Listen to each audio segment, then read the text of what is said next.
여호수아 11장 1절부터 15절까지 낭독하겠습니다.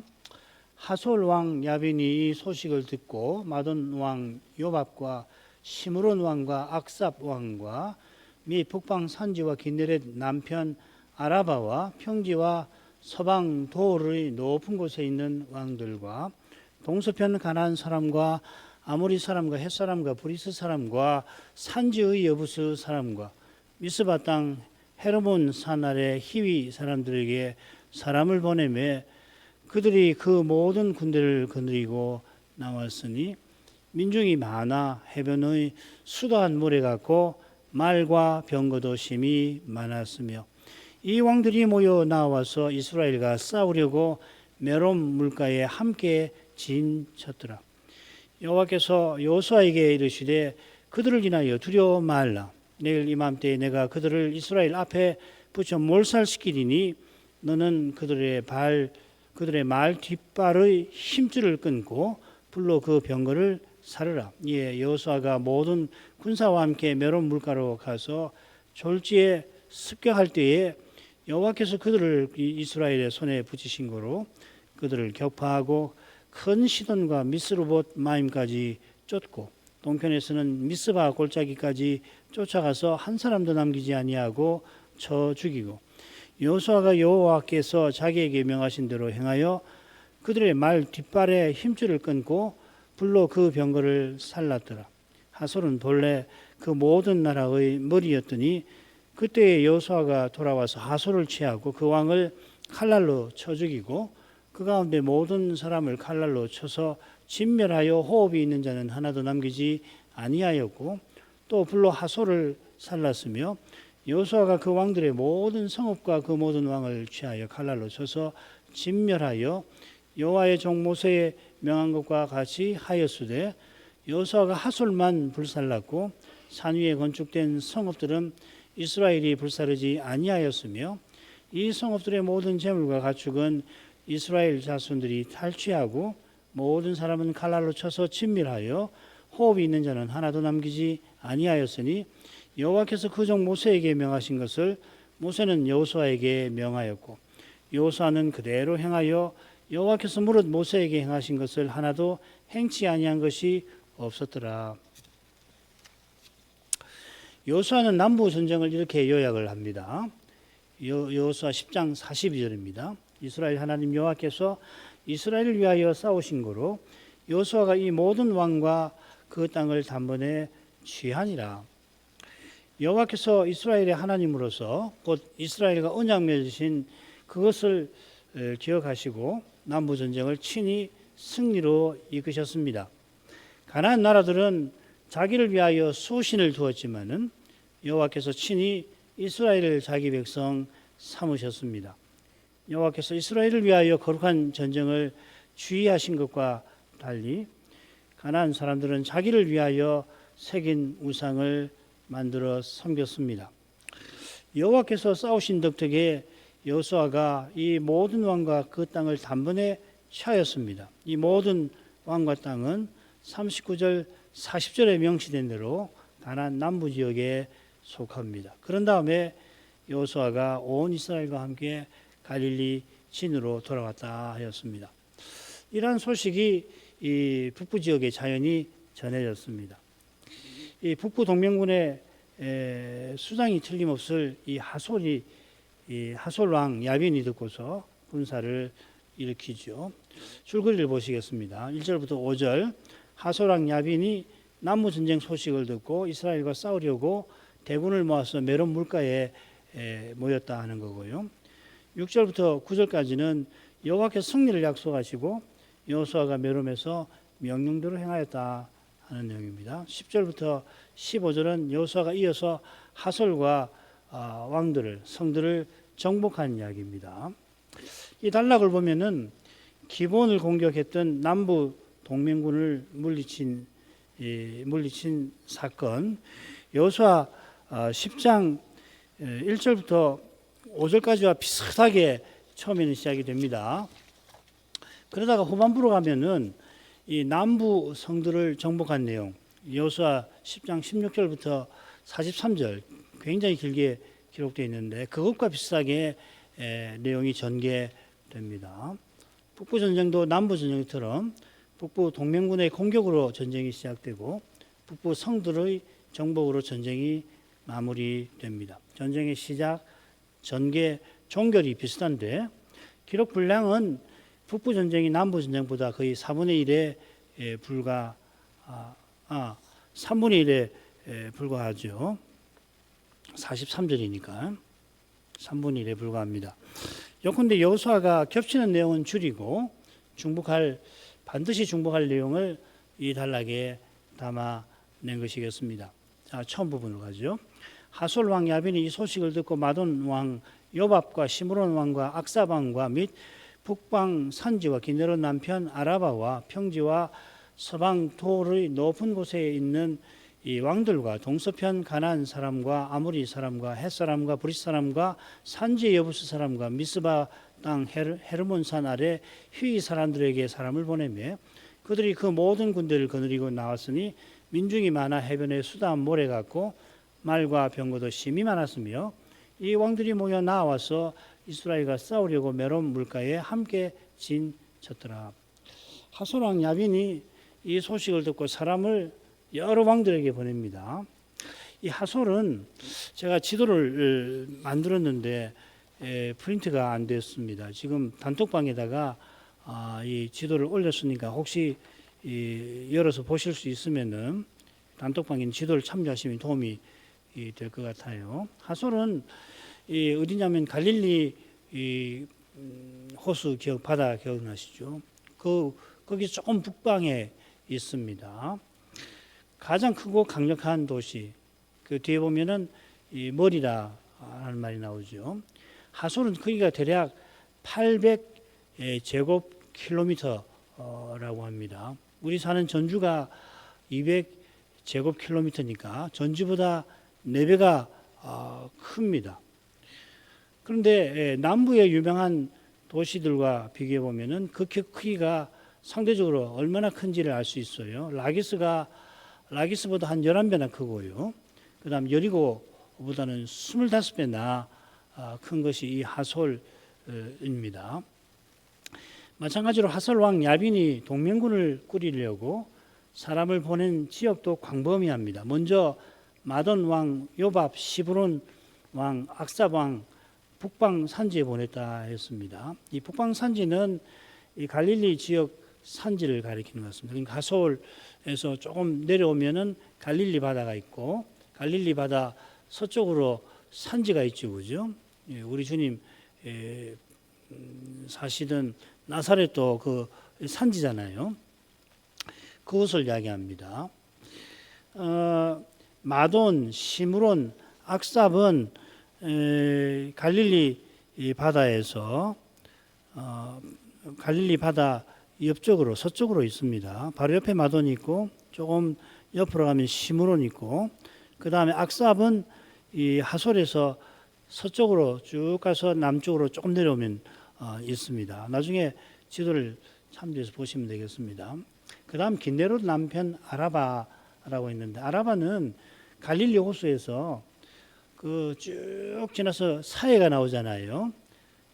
여매가 나오는데 그 여매를 지나가 가지고서 그리고 쭉 내려가면 아카바만이라고 하는 그 많이 있는 데까지를 아라바라고 합니다. 이 대계곡입니다. 저지대의 대곡인데 여리고 아래는 이스라엘이 이미 정복했을 테니까 아마 그 위쪽까지 사람을 보냈을 겁니다.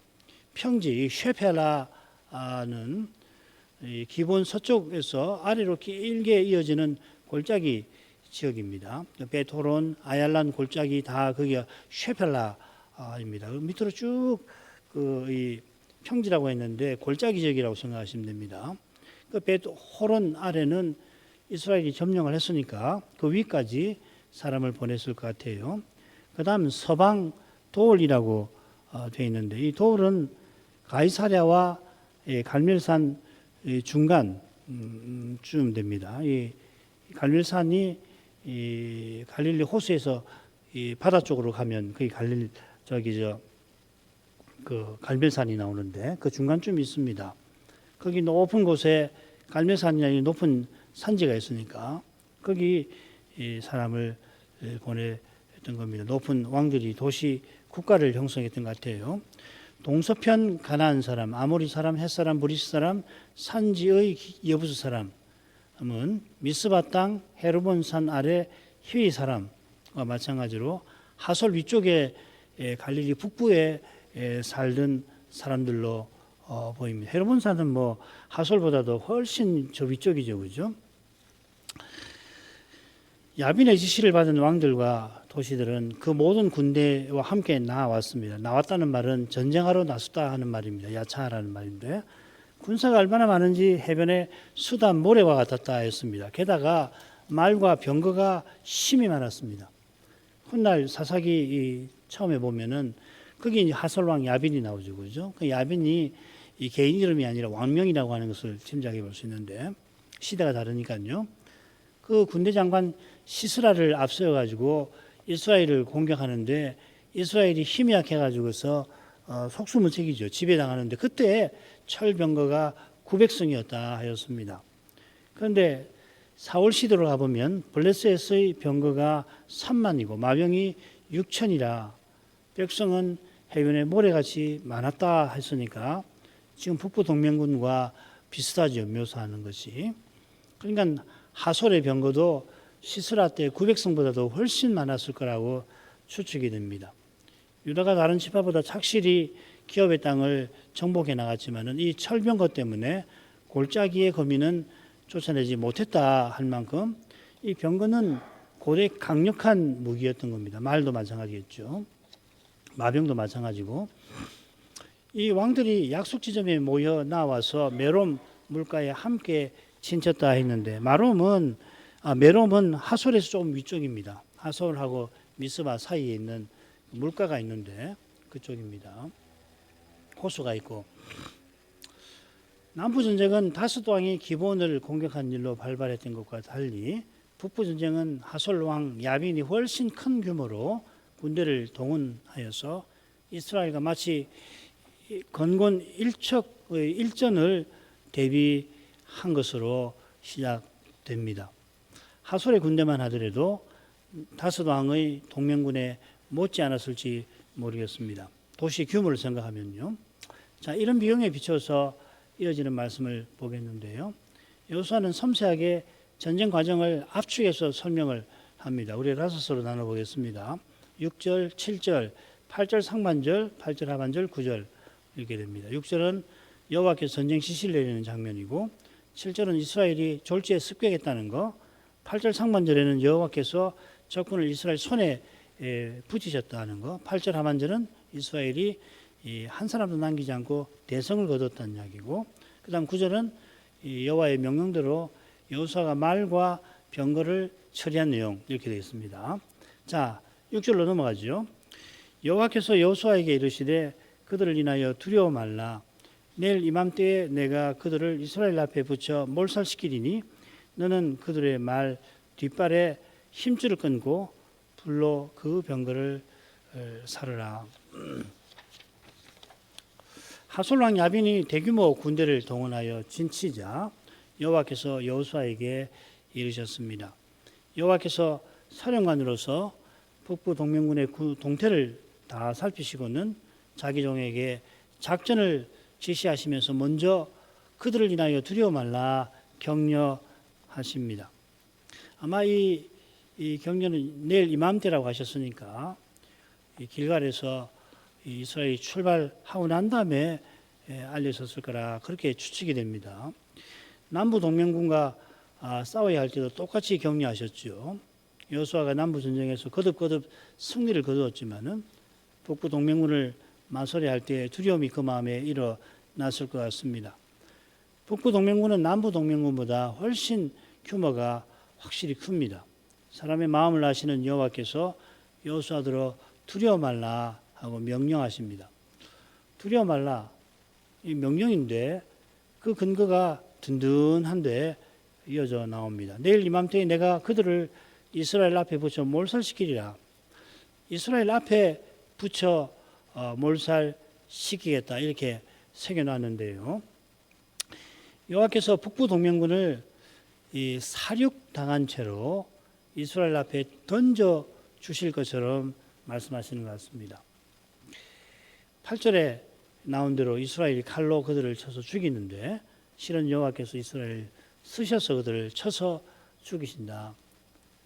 이스라엘 손에 붙이신다 하는 표현이 8절 상반절에 있는데 거기 보면 이스라엘 손에 붙이신다, 주신다고 했는데 여기는 이스라엘 앞에 주시는데 이 북부 동맹군을 사륙당한 상태로 주시겠다, 던져주시겠다 이렇게 표현을 하십니다.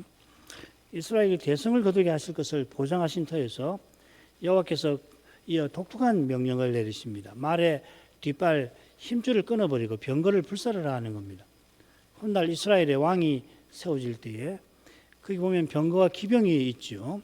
사무엘하에 보면 사울 왕이 이 병거와 기병이 있었고 다윗 왕도 그랬고 솔로몬은 병거가 1,400승, 마병이 12,000명이 있었다 이렇게 되어 있습니다. 주목할 만한 게 다윗입니다. 다윗이 소바 왕 하닷 에셀과 싸워 이겨서 그의 마병이 1,700인데 병거 100승의 말만 남기고 나머지 말들은 힘줄을 다 끊어 버립니다. 그걸 다 이어받아서 쓰지 않고 백성의 말만 남겨놨다 했습니다. 이것은 이스라엘 왕에게 내리신 명령, 말을 많이 두지 말라 하신 명령을 다윗이 받은 거죠, 그죠? 말을 전혀 두지 말아라 하신 게 아니라 많이 두지 말고 말을 얻기 위해서 이집트로 내려가지 말아라, 외교를 맺지 말라는 말이죠. 이는 이스라엘 왕에게 마병을 두더라도 세상 나라처럼 많이 두지 말라 하신 것은 이스라엘 왕들의 여호와만 전심으로 의지하게 하신 겁니다. 아직 왕이 없는 때니까 여호와께서 북부 동맹군의 말들의 힘줄을 다 끊어버리고 병거도 다 불살라버려라 하신 겁니다. 이스라엘의 시인도 혹은 병거 혹은 말을 두지 않아 우리는 여호와 우리 하나님의 이름을 자랑하리로다 하고 노래합니다. 그리스도의 사도도 오직 부르심을 입은 자들에게는 유대인이나 헬라인이나 그리스도는 하나님의 능력이요 하나님의 지혜니라. 하나님의 미련한 것이 사람보다 지혜 있고 하나님의 약한 것이 사람보다 강하니라 선포합니다.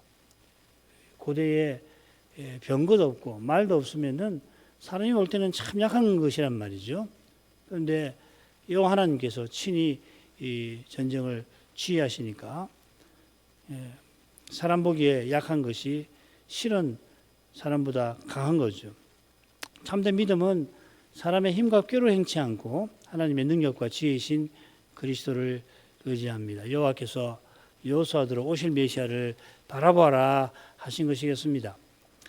7절로 가겠습니다. 이에 여호수아가 모든 군대와 군사와 함께 메론 물가로 가서 졸지에 습격할 때에, 한글 개혁은 습격할 때에 하고 이렇게 새겨서 7절을 8절에 종속을 시켜서 이해한 겁니다. 할 때 하면 종속절이라고 하지 않습니까? 주절 종속절. 원문은 그냥 여호수아가 습격했다 이렇게 되어 있습니다. 남부전쟁 때도 여호수아가 남부 동맹군에게 갑자기 이르렀다 그렇게 번역을 해놨습니다. 비슷하게 가서 졸지에 습격했다 되어 있는데 그들에게 갑자기 이르러서 그들을 공격했다 하는 말입니다. 사실은 이 졸지에 갑자기라는 말이 가서에 붙어야 됩니다.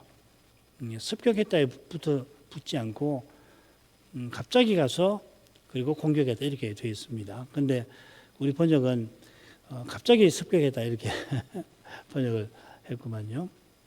이번에도 어쩌면 아직 어두울 때에 급습했을 수도 있고 북부 동맹군이 대규모 군대라 진영을 꾸리는 그 틈을 노렸을 수도 있을 것입니다.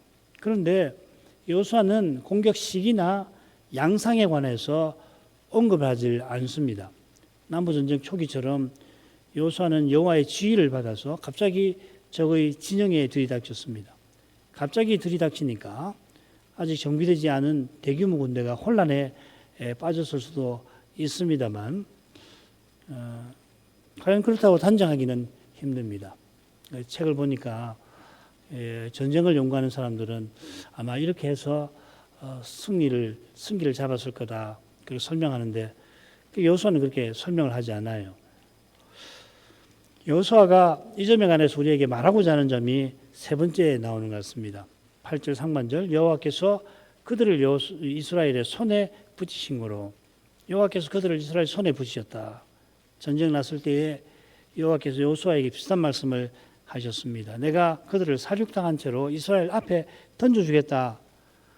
이 표현의 의미가 무엇인지 알기 위해서 그 남부 성들의 정복 기록에 보면은 여호와께서 누구누구를 이스라엘 손에 붙이시니 또 이스라엘이 누구누구를 취하여 친밀했다 하는 표현을 참조할 만합니다. 그 도표 생각나시죠? 지난 시간에 공부했죠.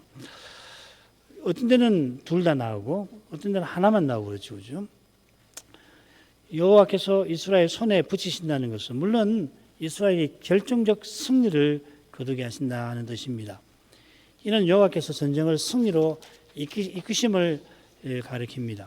여호와께서 홀로 북부 동맹군을 얼마든지 능히 진멸하십니다. 가령 이사야 시대에 보면은 여호와의 사자께서 아시리아의 대군 18만 5천 명을 하룻밤에 직접 치셨습니다. 지금 이스라엘 손에 붙이겠다 하시는 것은 거룩한 전쟁에 이스라엘을 쓰신다 하는 말이겠죠.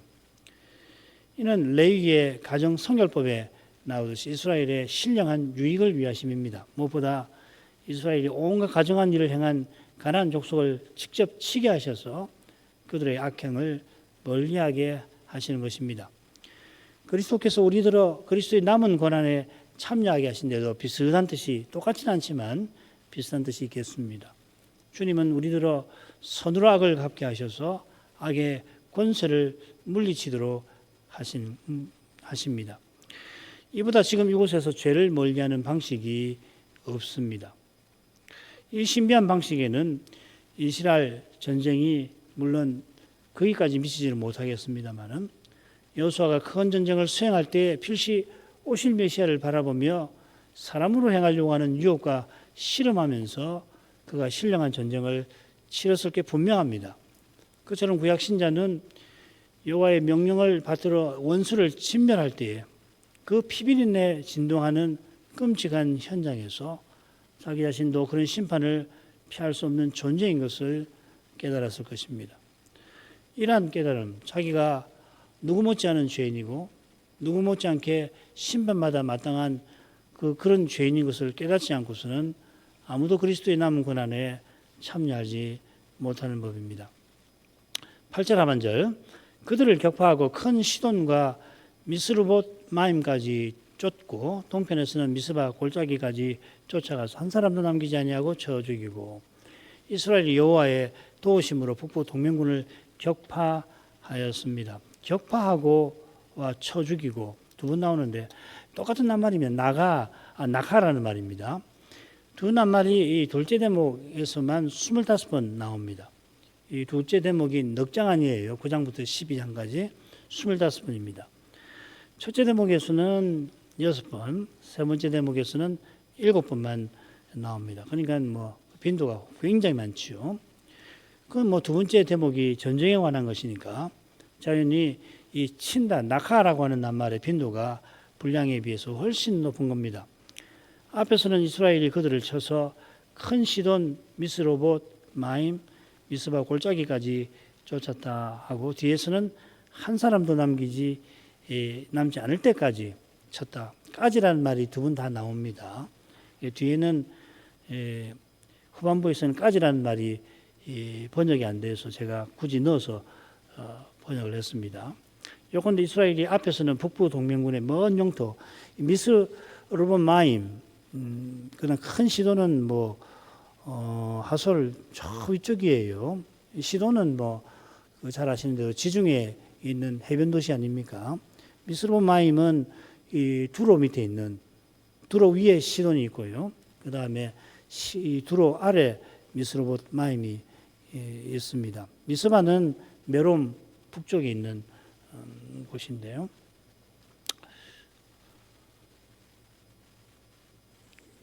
그 앞에서는 북부 동맹군의 먼 영토까지, 뒤에서는 동맹군의 마지막 한 사람까지 친 것을 이렇게 표시를 했습니다. 이 까지라는 말을 넣어서 번역하면은 조금 더 좋겠다는 생각도 드네요. 9절 여호수아가 여호와께서 자기에게 명하신 대로 행하여 그들의 말 뒷발의 힘줄을 끊고 불로 그 병거를 살랐더라.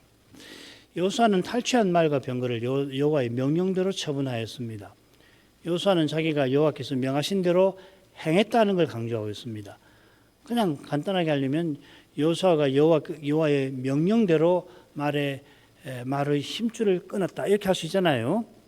그런데 그렇게 하는 게 아니고 여호수아가 여호와께서 자기에게 명하신 대로 행하여서 말의 힘줄을 끊었다 이렇게 합니다. 그 말은 자기가 명령대로 행한 것을 강조하는 거겠죠, 그죠? 그처럼 그는 탈취한 물건을 사용하려고 하지 않았습니다.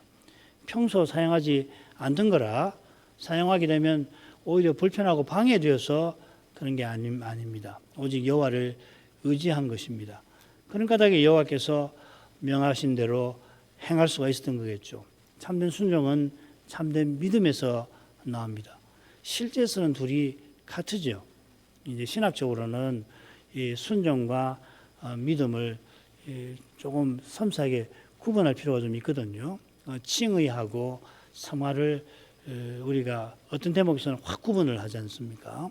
그런 점이 있지만 실제에서는 같은 거죠. 자, 세 번째로 가겠습니다. 셋으로 나눠보죠. 하솔 정복, 나머지 성들의 정복, 맺은 말. 자, 하솔 정복 가보십시다. 10절, 11절. 하솔은 본래 그 모든 나라의 머리였더니 그때에 여호수아가 돌아와서 하솔을 취하고 그 왕을 칼날로 쳐 죽이고 그 가운데 모든 사람을 칼날로 쳐서 진멸하여 호흡이 있는 자는 하나도 남기지 아니하고 또 불로 하솔을 살랐으며 여호수아가 돌아와 하솔을 취하고 왕을 죽입니다. 그리고 모든 사람을 진멸합니다. 그 둘 사이에 하솔은 본래 그 모든 나라의 머리였다는 삽입고가 여기 나와요. 이 삽입고가 하솔 정복기 한가운데 나옵니다. 이어 나머지 성들의 정복기 한가운데 역시 하솔의 정복 이야기가 짧게 가운데 나오죠. 그러니까 하솔 정복이 이 북부 전쟁에서 가장 중요한 사건임을 이 문학적인 이 줄거리를 통해서 우리에게 보여주는 겁니다. 이는 하솔을 불로 살랐던 데서도 확인이 됩니다. 13절에 똑같이 나오죠. 하솔 외에는 불사르지 않았다. 하솔만 불살랐다 이렇게 되었습니다. 하솔이 아이처럼 심판을 받은 건데요. 그 의미는 조금 위에 생각을 하죠. 그 다음 12절부터 14절 여호수아가 그 왕들의 모든 성읍과 그 모든 왕을 취하여 칼날로 쳐서 진멸하여 여호와의 종 모세에 명한 것과 같이 하였으되 여호수아가 하솔만 불살랐고 산 위에 건축된 성읍들은 이스라엘이 불사르지 아니하였으며 이 성읍들의 모든 재물과 가축은 이스라엘 자손들이 탈취하고 모든 사람은 칼날로 쳐서 진멸하여 호흡이 있는 자는 하나도 남기지 아니하였으니 여호수아가 이어 그 왕들의 모든 성읍과 모든 왕들을 쳐서 진멸합니다. 이 성들은 하솔처럼 불사르지는 않습니다만은 모든 사람은 칼날로 쳐서 남기지 않습니다. 이걸 이제 하람이라고 표현한다고 그랬죠. 이 점에서는 하솔도 마찬가지예요. 하솔도 똑같이 하람의 심판, 헤렘은 아니고요. 여리고는 헤렘을 시행하지만 하솔을 포함해서 나머지 성들 아이도 마찬가지로 하람을 시행합니다. 이 차이가 뭐냐면 이스라엘 자손이 이 여리고와 달리 성의 재물, 각축을 탈취하게 하신 걸 뜻하는 거죠. 아이도 여리고처럼 불사르지만 이스라엘이 아이를 탈취했습니다. 그렇다면 하솔도 불살랐지만 역시 이스라엘이 탈취한 것입니다. 여호수아는 자기가 여호와의 종 모세의 명령과 같이 했다 하였는데 이건 맺은 말에서 이어 살피죠. 15절 여호와께서 그 종 모세에게 명하신 것을 모세는 여호수아에게 명하였고 여호수아는 그대로 행하여 여호와께서 물어 모세에게 명하신 것을 하나도 행치 아니한 것이 없었더라. 여호수아가 자기의 순종을 강조합니다. 자기 순종한 걸 자랑한 건 아니고요. 여호와께서 모세에게 명령한 그대로 자기가 순종했다는 걸 강조하는 겁니다. 여호와께서 자기 종에게 명하신 그대로 모세는 여호수아에게 그대로 명하였습니다. 여호와께서 명하신 그 일이 바로 가나안 정복이죠. 이 일 행할 사람은 모세가 아니고 여호수아인 겁니다. 그래서 여호와께서 명하신 대로 모세가 여호수아에게 명했던 겁니다. 여호수아는 모세가 명하신 그대로 자기가 명한 것을 행한 것을 강조합니다. 여호수아는 모세가 여호와께서 명하신 그대로 자기에게 명했다는 걸 강조하고 여호수아도 모세가 명한 그대로 행하였습니다. 이 사실을 후반절에 좀 더 풀어서 말하고 있죠. 여호와께서 물론 모세에게 명하신 것을 하나도 행치 아니한 것이 없었더라. 바로 여기에 이 북부 동맹군을 물리치고 북부 성들을 정복한 비결이 있는 겁니다. 여호수아가 모세처럼 순종한 까닭에 여호와께서 이스라엘에게 승리를 안겨주셨습니다. 이 점에서 이제 기업을 얻을 때 이스라엘이 지파들이 불순종한 것이 대비되겠죠. 여호수아와 같은 이름을 가지신 우리 주님께서 여호수아처럼 실은 비할 수 없이 하나님께 순종하신 덕분에 우리가 큰 권을 맛보게 하셨습니다. 그가 아들이시라도 받으신 고난으로 순종함을 배워서 온전하게 되었은즉 자기를 순종하는 모든 자에게 영원한 구원의 근원이 되셨다. 온전하게 되신 주님, 곧 부활하신 주님께 순종하는 자마다 영원한 구원을 맛봅니다. 여호수아가 오실 메시아를 바라보는 그 믿음으로 가나안을 정복할 수 있었던 것처럼 오신 메시아를 바라보는 그 믿음으로 우리는 이 세상을 이기는 겁니다. 대저 하나님께로서 난 자마다 세상을 이기느니라. 세상을 이긴 이김은 이것이니 우리의 믿음이니라. 이만큼하죠. 기도할 제목 있습니다. 여호수아가 여호와의 도우심으로 북부 전쟁에서 대성을 거두었습니다. 그런 대성의 비결이 여호와께서 모세에게 명하신 대로 행한 데 순종한 데 있다 밝힙니다. 하솔은 실로 큰 도시고 하솔이 거느리는 군대는 바다의 모래처럼 많았고 병거와 말들도 심히 많았습니다. 이미 남부전쟁에서 큰 승리를 거둔 여호수아도 두려워할 상황이었습니다. 여호와께서 그런 그에게 두려워 말라 하시고 북부 동맹군을 사륙당한 채로 이스라엘 앞에 던져주겠다 하셨습니다. 이 약속을 믿고 여호수아가 순종했던 것입니다. 이 믿음은 오직 성신의 가마에 오실 메시아를 바라보는 데서 생깁니다. 우리가 이런 은혜를 늘 구할 거고 오늘도 이런 은혜를, 이런 믿음을 선물로 주실 것을 구해야겠습니다. 신학생들과 조사들에게 성신의 은사를 다해 주셔서 이 시대에 꼭 필요한 말씀을 전할 수 있게 해달라고 같이 기도하겠습니다. 기도하겠습니다. 거룩하신 아버지, 북부 전쟁에서 여호수아와 이스라엘을 통하여 여호와께서 어떻게 그 거룩한 영광을 드러내셨는지를 살피게 하셔서 감사드립니다. 북부 전쟁이 필시 그 규모에서 남부 전쟁보다 컸을 터인데 여호수아는 남부 전쟁을 기록할 때보다 훨씬 적은 분량을 이 전쟁에 할애하였습니다. 그 이유를 다 알기는 어렵지만 필시 선제로서 그가 성신의 특별한 가마 아래 이 전쟁의 성격과 의미를 적절하게 담아내었던 줄 압니다. 성신께서 감화하셔서 저희가 이런 교훈을 각각 여호수아서를 집에서 읽어갈 때에 깨닫게 해주시기를 구합니다. 성신님께서 그리스도의 영으로서 구약 선지자 안에 계시면서 오실 메시아에 관하여 그분의 고난과 영광에 관하여 전하게 하셨다고 베드로 사도가 교훈하였습니다. 구약 선지자가 오실 메시아와 하나님 나라를 전하는 이것보다 그에게 중요한 사명이 없었습니다. 그래서 베드로도 그들이 우리의 유익을 위하여 오실 메시아를 전한 것이라 한 줄 압니다. 메시아가 오신 이후에 살아가는 교회가 그리스도의 몸과 지체로서 그리스도를 드러내어 그리스도와 같아지는 그 목표에 도달하게 하시려고 여호수아도 북부 전쟁에 관하여 필요한 것만 담아낸 줄 믿습니다.